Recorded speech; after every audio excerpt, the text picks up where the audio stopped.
quiero hablar de Cumbres Borrascosas, un libro que en su momento causó mucho revuelo gracias a que Emily Brontë pues se atrevió a escribir algo diferente, algo que sí es una novela de romance, pero no una novela de romance típica de las señoras que tomaban el té y hacían tejido, sino ella quiso darle un giro diferente. Pero comencemos diciendo, quien te haya dicho o vendido que esta novela no es una novela romántica, discúlpenme, pero estaban mintiendo, porque sí es una novela romántica, como quiera que la veas. No me gustó.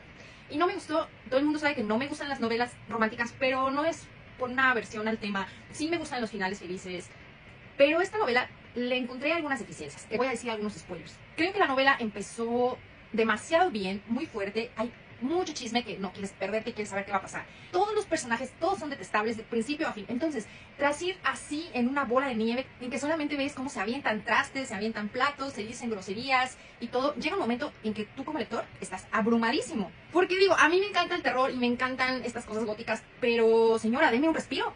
También siento que todos los personajes están muy al extremo. O son muy malos, más malos que la carne de puerco, o son muy estúpidos. Entiendo que están viviendo en un lugar donde no tienen mucho acceso a la información o a cierta educación y por eso se comportan de alguna manera. Pero, ¿cómo es posible que alguien tenga llenas las vísceras de tanto odio, y a pesar de que el personaje principal sí llegó a salir de esa toxicidad y a irse a otro lado por algunos años, regresa peor? Con un amigo mío estaba comentando sobre el final. Él me decía que no le gustaba el final porque toda la novela es odiosa y tiene un final, digamos, feliz. Lo cual podía ser normal en esa época en la que los editores decían, no, mamacita, si no me pones un final feliz, no va a vender esta novela, así es que cámbiale. Es por eso que vemos como un cambio muy extremo entre todo el libro y los últimos capítulos cambia. Incluso a mí los últimos capítulos se me hicieron un poco más interesantes y realmente con más juguito, porque es donde justamente el personaje principal más o menos se confiesa y dice, yo me siento así y he hecho esto motivado por esto, porque generalmente todos los personajes son simplemente odiosos porque así existen, porque así nacieron, porque todo lo que respiran es odio, y muchas veces ni siquiera conoces las motivaciones de por qué son así y qué los hizo actuar de esta manera. Contrario a lo que se pudiera pensar, contra todo pronóstico, a mí me gustó el final porque al final sentí que tenía una congruencia con los personajes. Es decir, yo no les deseaba un final feliz, pero para mí su final feliz es el final justo. ¿Por qué? Pues porque se merecían ser así, felices en su propia toxicidad. Era como algo que se veía venir.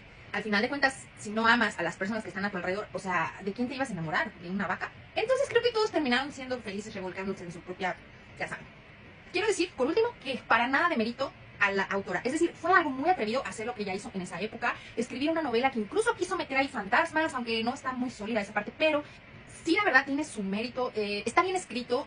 Lo único es que yo siento que no dio esas pausas y no dio todo ese perfil a los personajes de que tuvieran claroscuro. Siempre era o muy claro, o muy oscuro, o muy tonto. Y me hubiera gustado ver más un desarrollo de personajes en los que también tuvieras un poquito de bien y de mal. Quizá el único personaje más sensato era Nelly, que ella decía las cosas como las pensaba y además te justificaba por qué era así. O sea, no era 100% una buena persona, pero tampoco era un monstruo.